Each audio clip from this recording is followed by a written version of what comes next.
Terima kasih saya ucapkan kepada saudara pengerusi majlis. Don't worry. Even when I don't have a voice, I still have a voice.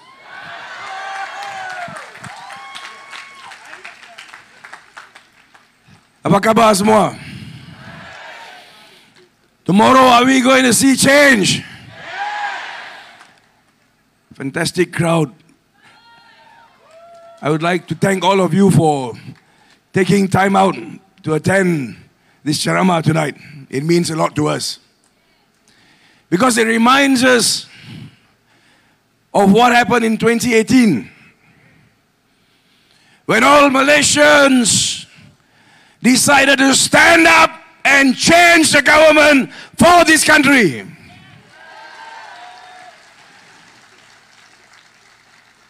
Like Harry said earlier, something that was thought impossible, despite efforts made earlier. But somehow in 2018, Malaysians realized that if we didn't stand up for our country, then the future was bleak.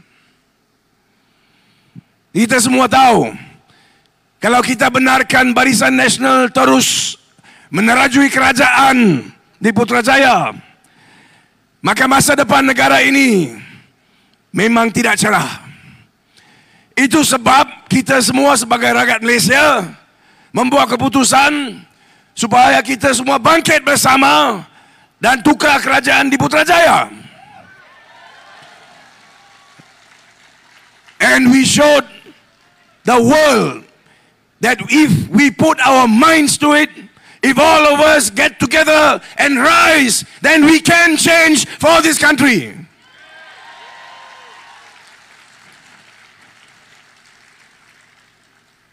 We were given mandate by the people, mandate to govern for 60 months, 5 years. And of course, you must remember tonight, that group of people who also stood here on stage with us in 2018, who convinced all of you to throw Barisan Nasional out. I say this because I think it's important. February 2020, we all remember these same people who stood on stage with us, asked you to throw out Barisan Nasional. These same people deciding to pull the plug on Harapan and form government with Barisan Nasional. That is the respect that they had for your vote. Remember that. I remember it. I will not forget. And tomorrow, I'm going to make sure that I say my part and I throw them out of Putrajaya again.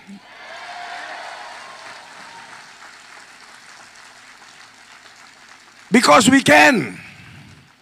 Kalau ada yang mungkin 2 bulan lalu, mereka kata ombak perubahan sudah tiada di Malaysia. Kalau ada pemimpin-pemimpin utama dalam Barisan Nasional yang fikir bahawa kalau dia bubar Parlimen bulan 11, beliau boleh menang dengan majority 2/3. I think that leader was mistaken. He should now come up here and look at the crowds who are waiting to throw him and Barisan Nasional out of Putrajaya.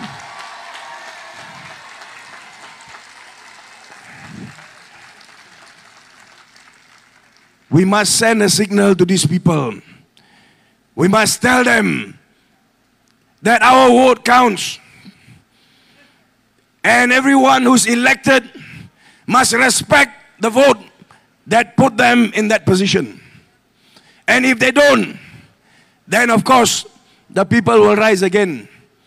Ladies and gentlemen, I want to talk to you about the anti-hopping law.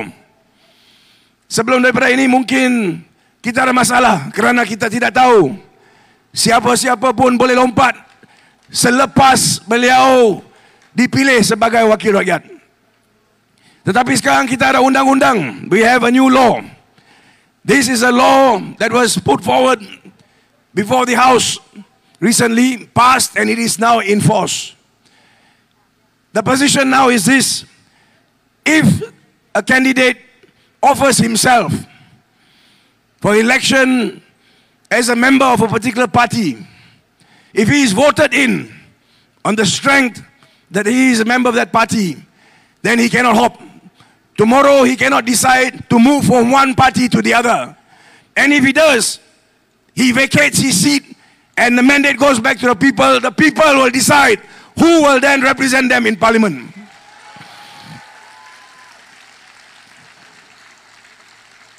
Jadi kepada semua mereka yang fikir mereka ada musim untuk lompat, all that is over. Why is this important? Ini penting kerana besok kita ada pilihan besar yang kita kena buat. We have a big decision to make tomorrow. A decision that will affect us for the next 5 years. A decision that we must all take seriously. Kalau kita lihat kepada pihak-pihak yang menawarkan diri sebagai calon dalam pilihan raya ini, kita dapat lihat beberapa kumpulan tertentu. Pertamanya kita ada kumpulan daripada Barisan Nasional. Barisan Nasional 2018, mereka menawarkan Najib Razak sebagai Perdana Menteri. You remember that? And what did the rakyat do? The rakyat threw them out of Putrajaya. Correct? Today they offer Zaid Hamidi. That is how Barisan Nasional has improved over the years. From Najib to Zaid Hamidi. What say you? Ismail Sabri thinks he's going to become Prime Minister. But I think we need to remind him that that's not going to happen. So it's clear. Kumpulan-kumpulan yang ada, Barisan Nasional di bawah pimpinan Zaid Hamidi. And I think tomorrow Zaid Hamidi is going to see something he never expected. A total wipeout from Putrajaya.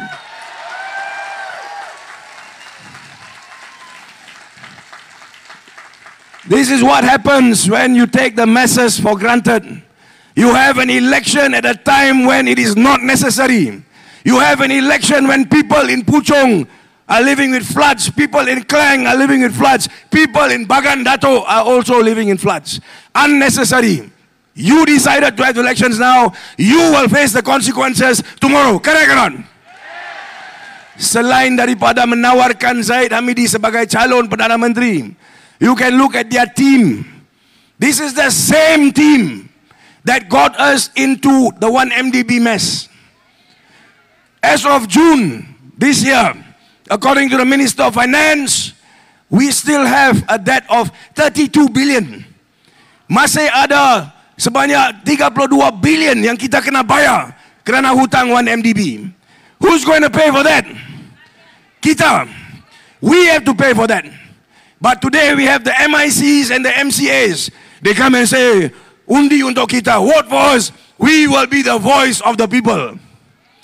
Where was your voice for the last 10 years when this scandal took place?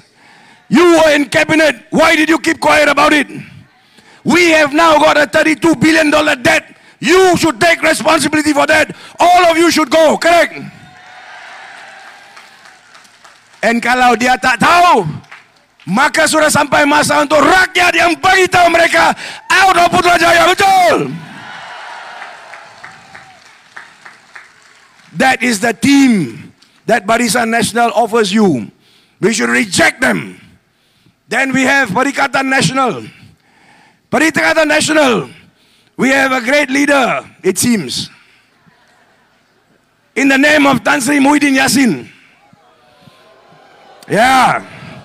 They offer Muhyiddin as Prime Minister. What say you? What say you? You saw the statement he made yesterday. Negara kita negara berbilang kaum. Kita semua rakyat Malaysia yang telah bina Malaysia sejak kemerdekaan lagi. Kita masyarakat yang menghormati di antara satu sama lain. Kita bantu di antara satu sama lain. We are Malaysians and all of us work for each other in this country. Kita tidak perlukan pemimpin-pemimpin yang menyoal ataupun membawa soal-soal seperti Tan Sri Muhyiddin Yassin. Correct or not? Dia kata dia Perdana Menteri yang terbaik di Malaysia. Bila dia ambil kerajaan dalam tahun 2020, bulan Februari, dia rampas kuasa. Masa itu mandat diberikan kepada Pakatan Harapan. Kita semua minta, kalau betul Pakatan Harapan sudah jatuh, kembalikan mandat kepada rakyat. Have an election, let us decide. That's what we wanted, correct? We didn't have an election. We had lockdown. Lockdown. Kita tengok lockdown, the longest lockdown, the most casualties. Dia kata he succeeded because he was able to roll out COVID vaccines. That's something every government did throughout the world. That is what happened everywhere. Tapi soal yang kita nak tanya berkenaan dengan cost. The cost that was used for that. We want particulars, details of what happened to that money, correct? Where are those details? Kita kena tanya balik kepada dia. And then you have Muhyiddin Yassin now talking about a government with Barisan Nasional. You have now the possibility of a BNPN coalition. Do you want that? Saya nak tanya, kalau kita ada gabungan di antara BN dan PN, why did we have this election? If Ismail Sabri thinks he is Prime Minister, why did he dissolve Parliament? He was Prime Minister, isn't it? Tak masuk akal. Ini bukan main-main. This is about the future of our country. Do we want another 5 years where there is infighting? Setiap hari dia tengok torak sini, tarik sana, naik sini, turun sana. 5 years, another 5 prime ministers. That is the team that PN offers. I can name one by one, Doraemon and all that, but I'm not going to go through that. Ini dia punya team. Kemudian kita ada Pakatan Harapan. Yes, we are not perfect, but I will tell you this. In 2018, kita menunjukkan bahawa kita boleh tukar kerajaan. Saya yakin di sini semua masih ingat semangat di antara rakyat Malaysia untuk kita bawa perubahan. We still remember that. 22 bulan kita buat yang terbaik yang kita boleh buat. Did we do all that we promised to do? No, we didn't. But that's because we didn't have time. We were new. But now, you have a team that Pakatan Harapan offers you. And it consists of those people who were in government for 22 months, who now have experience and know how to govern.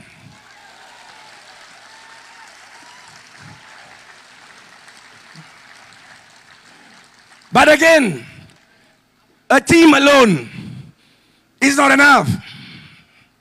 You need a leader with a vision, with a commitment to make sure that there are reforms brought to this country that not just last us for the next 1 or 2 years, but for 10, 20 years to come, correct? And we have that man.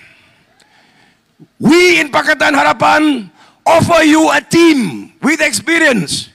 We in Pakatan Harapan offer you a Prime Minister candidate in the name of Dato' Sri Anwar Ibrahim.